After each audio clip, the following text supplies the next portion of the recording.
Pronunciación.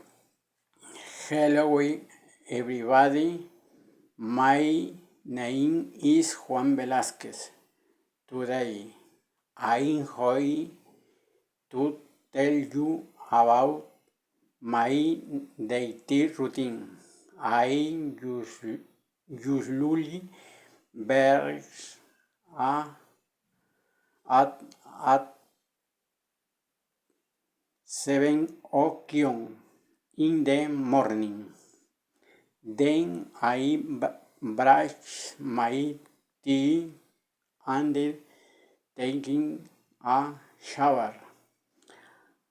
After that, I get dressed and have breakfast.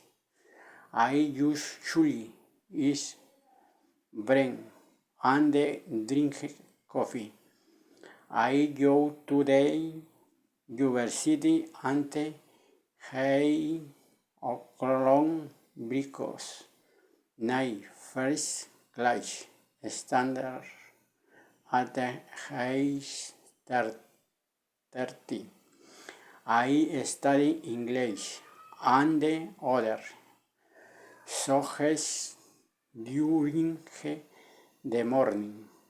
At noon, I have lunch with my classmates in the cafeteria. In the afternoon, I do my homework and sometimes I watch TV or listen to music.